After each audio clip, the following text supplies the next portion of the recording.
നമസ്കാരം. പുതിയൊരു നിയമം നിർമ്മിക്കുവാൻ ഉള്ള കാര്യം അല്ലെങ്കിൽ നിലനിൽക്കുന്ന പോക്സോ നിയമത്തിലേക്ക് ഒരു ക്ലോസ് കൂടി അല്ലെങ്കിൽ ഒരു കൂട്ടിച്ചേർക്കൽ കൂടി നടത്തുന്നതിനെക്കുറിച്ച് ആലോചിക്കുവാൻ സുപ്രീം കോടതി ഈ കഴിഞ്ഞ ദിവസം കേന്ദ്ര സർക്കാരിന് നിർദ്ദേശം നൽകുകയുണ്ടായി. അതായത് പരിഗണിക്കുക, ഈ നിയമം കൂട്ടിച്ചേർക്കണമെന്നുള്ള നിർദ്ദേശം വിധിയല്ല നൽകിയത്, ഇത്തരമൊരു കാര്യം അതിലേക്ക് കൂട്ടിച്ചേർക്കുന്ന പോക്സോ നിയമത്തിൻ്റെ ഒരു പുതിയ കാര്യം കൂടി കൂട്ടിച്ചേർക്കുന്നതിനെക്കുറിച്ച് പരിഗണിക്കുക. കാരണം പോക്സോ നിയമം പല രീതിയിൽ ദുരുപയോഗം ചെയ്യപ്പെടുന്നുണ്ട്.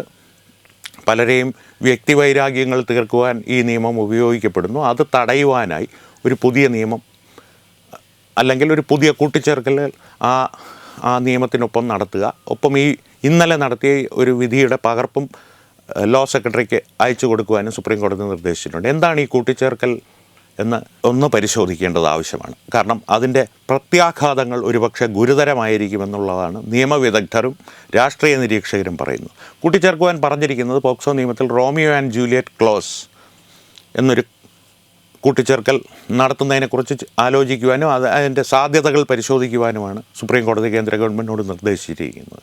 അതായത് റോമിയോ ആൻഡ് ജൂലിയറ്റ് ക്ലോസ് എന്താണെന്നൊന്ന് പരിശോധിച്ചാൽ ഉഭയകക്ഷി സമ്മതത്തോടുകൂടി പരസ്പരം ലൈംഗിക ബന്ധത്തിലേർപ്പെടുന്ന കൗമാരക്കാരെ കുറ്റക്കാരായി കാണേണ്ടതില്ല എന്നുള്ളൊരു നിയമമാണ് വയ്ക്കുന്നത്. ഇപ്പോഴുള്ള നിയമം അനുസരിച്ച് ഒരു കൗമാരക്കാർ അത്തരത്തിലൊരു കുറ്റത്തിൽ ഏർപ്പെട്ടാൽ പോലും അവർക്ക് കൗമാരക്കാരെന്നുള്ളൊരു പരിരക്ഷ നൽകും. പക്ഷേ ഈ നിയമം കൊണ്ട് എന്താണ് സുപ്രീം കോടതി ഉദ്ദേശിക്കുന്നതെന്നുള്ളൊരു സംശയം ഇപ്പോൾ നിലനിൽക്കുന്നുണ്ട്. കാരണം വ്യക്തമായൊരു മാർഗരേഖ ലോ സെക്രട്ടറിക്ക് നൽകപ്പെടുമോ എന്നുള്ള കാര്യത്തിലും ഇപ്പോൾ സംശയങ്ങൾ നിലനിൽക്കുന്നുണ്ട്. രണ്ട് കൗമാരക്കാർ തമ്മിൽ ഇപ്പോൾ ഒരു 17 വയസ്സുള്ള ഒരു ആൺകുട്ടിയും 17 വയസ്സുള്ള ഒരു പെൺകുട്ടിയും തമ്മിൽ ശാരീരിക ബന്ധത്തിൽ ഏർപ്പെടുകയാണെങ്കിൽ അവർ രണ്ടുപേരും ഈ കൗമാരം എന്ന പ്രായത്തിൻ്റെ പരിധിയിൽ പെടുന്നതാണ്. അപ്പോൾ അങ്ങനെയുണ്ടെങ്കിൽ ഈ നിയമം എന്തുകൊണ്ട് മാറ്റപ്പെടേണ്ടതുണ്ട്, അല്ലെങ്കിൽ എന്തിനിപ്പോഴുള്ള നിലവിലുള്ള നിയമത്തിന് കൂട്ടിച്ചേർക്കലുകൾ നടത്തണമെന്നുള്ളൊരു സംശയം നിയമവിദഗ്ധർ ഉയർത്തുന്നുണ്ട്.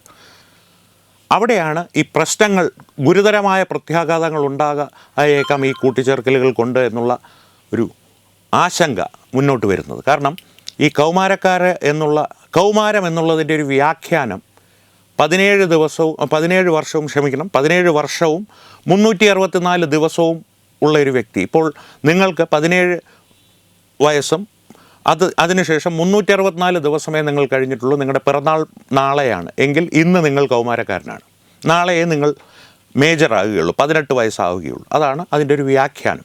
അത്തരത്തിലുള്ളൊരു വ്യാഖ്യാനത്തിലുള്ളൊരു പ്രശ്നമെന്ന് പറഞ്ഞു കഴിഞ്ഞാൽ ഈ ഗ്രൂമിങ് ഗ്യാങ്ങുകൾ ലണ്ടനിലൊക്കെ നിയമപരമായി തന്നെ കൗമാരക്കാരായ പെൺകുട്ടികളെ, അതായത് 13 വയസ്സ് മുതൽ തന്നെ പല 18-19 വയസ്സുള്ള പയ്യന്മാർ അല്ലെങ്കിൽ അതിലും ഏറെ പ്രായമുള്ള യുവാക്കളോ അല്ലെങ്കിൽ മധ്യവയസ്കരോ ഒക്കെ അവരെ പ്രണയത്തിൻ്റെ കെണിയിൽപ്പെടുത്തി പതുക്കെ അവരെ ഗ്രൂം ചെയ്ത് കൊണ്ടുവരിക എന്ന് പറയും. ഒന്ന് എന്താ പറയുക, മോൾഡ് ചെയ്തെടുക്കുക, ഒരു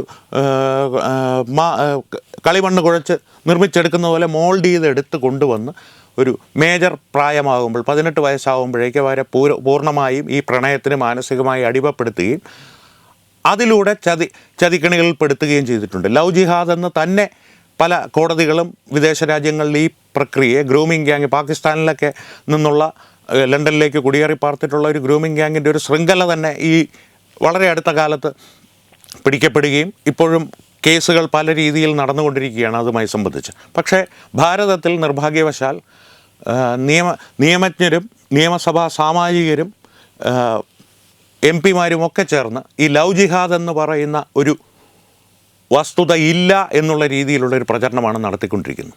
ഇത്തരത്തിലുള്ളൊരു ഗ്രൂമിങ് ലവ് ജിഹാദ് ഗ്യാങ്ങിന് പ്രചോദനമായി അല്ലെങ്കിൽ കൂടുതൽ സംരക്ഷണം നൽകുന്ന ഒരു നിയമമായി ഈ കൂട്ടിച്ചേർക്കൽ കടന്നു വരുമോ എന്നുള്ളൊരു സംശയം നിയമവിദഗ്ധർ ഉയർത്തുന്നുണ്ട്. അതിൻ്റെ കാരണം ഞാൻ പറഞ്ഞു, ഇത് വ്യക്തമായി പറഞ്ഞ് മനസ്സിലാക്കുവാൻ ഇപ്പോഴത്തെ അവസ്ഥയിൽ ബുദ്ധിമുട്ടാണ്. കാരണം ഒരു ലോ സെക്രട്ടറിക്കോ അല്ലെങ്കിൽ കേന്ദ്ര ഗവൺമെൻറ്റിനോ എന്ത് മാർഗരേഖകളാണ് സുപ്രീം കോടതി കൃത്യമായി നൽകുന്നത് ഇത് സംബന്ധിച്ച് എന്നുള്ള വിവരങ്ങൾ ഇനിയും പുറത്തു വരേണ്ടതുണ്ട്. തന്നെയുമല്ല, ഈ കൗമാരക്കാരെന്നുള്ള ഒരു പ്രായപരിധിയുടെ വ്യാഖ്യാനം ഞാൻ നേരത്തെ പറഞ്ഞതുപോലെ അതിൻ്റെ അടിസ്ഥാനത്തിലാണെങ്കിൽ ഒരു കൂട്ടിച്ചേർക്കലിൻ്റെ ആവശ്യമില്ല ഇനിയും എന്നുള്ളതാണ് നിയമവിദഗ്ധർ പറയുന്നത്. ആകെയുള്ളൊരു പ്രശ്നം ഈ പ്രത്യേക കേസ് പരിഗണിച്ചപ്പോൾ അതെന്തിനെ സംബന്ധിച്ചായിരുന്നു എന്ന് വെച്ച് കഴിഞ്ഞാൽ അലഹാബാദ് ഹൈക്കോടതി ഒരു പോക്സോ കേസ് മുന്നിൽ വന്നപ്പോൾ പ്രായപരിധി നിർണ്ണയിക്കുന്ന സ്കൂൾ സർട്ടിഫിക്കറ്റ് ഒരു തരത്തിലും പൂർണ്ണമായൊരു സർട്ടിഫിക്കറ്റായിട്ട് അല്ലെങ്കിൽ ഒരു ഡോക്യുമെൻ്റായിട്ട് അംഗീകരിക്കാൻ സാധിക്കില്ല. പ്രായനിർണ്ണയം നടത്തുവാൻ മെഡിക്കൽ ടെസ്റ്റ് നടത്തണമെന്നുള്ളൊരു വിധി പ്രഖ്യാപിച്ചിരുന്നു. പക്ഷേ അതിന് ജാമ്യ കോടതിയാണ് ജാമ്യ ഹർജി പരിശോധിച്ചപ്പോഴാണ് ഇത്തരമൊരു വിധി അലഹാബാദ് ഹൈക്കോടതി പ്രസ്താവിച്ചത്. അത് കോടതി പരിധി ലംഘിക്കുകയായിരുന്നു, അലഹാബാദ് ഹൈക്കോടതി പരിധി ലംഘിക്കുകയായിരുന്നു എന്ന് വിധി പ്രസ്താവിക്കപ്പെട്ട ഒരു നിയമത്തിൻ്റെ അടിസ്ഥാനത്തിലാണ് സുപ്രീം കോടതി ഈ പരാമർശം ഇപ്പോൾ നടത്തിയിരിക്കുന്നത്. ന്യായമായ കാര്യം. കാരണം ഒരു സ്കൂൾ സർട്ടിഫിക്കറ്റ് ആധികാരികമായിട്ടുള്ളൊരു സ്കൂൾ സർട്ടിഫിക്കറ്റ് ആണെങ്കിൽ അത് പ്രായപരിധിയുടെ ഒരു പ്രായത്തിൻ്റെ ഗണന ഡോക്യുമെൻ്റായിട്ട് കണക്കാക്കണമെന്നുള്ളത് നിയമമാണ്. അതിനെ പരിധി ലംഘിക്കുവാൻ പാടുള്ളതല്ല. പക്ഷേ അതിൻ്റെ അടിസ്ഥാനത്തിൽ ഇത്തരമൊരു കൂട്ടിച്ചേർക്കലുകൾ, ഇത്തരം എന്തെങ്കിലുമൊക്കെ കൂട്ടിച്ചേർക്കലുകൾ പോക്സോ നിയമത്തിൽ വരുത്തണമെന്ന് സുപ്രീം കോടതി വിധി പ്രസ്താവിക്കുമ്പോൾ ഞാൻ നേരത്തെ പറഞ്ഞ ആശങ്കകൾ വരിക സ്വാഭാവികം മാത്രമാണ്. കാരണം 17 വയസ്സുള്ള രണ്ട് കൗമാരക്കാർ തമ്മിൽ പരസ്പരം ബന്ധപ്പെടുകയാണെങ്കിൽ അവർക്ക് രണ്ടു പേർക്കും ഈ കൗമാരപ്രായം എന്നുള്ള അല്ലെങ്കിൽ മൈനർ എന്നുള്ള പരിരക്ഷ ലഭിക്കേണ്ടതാണ്.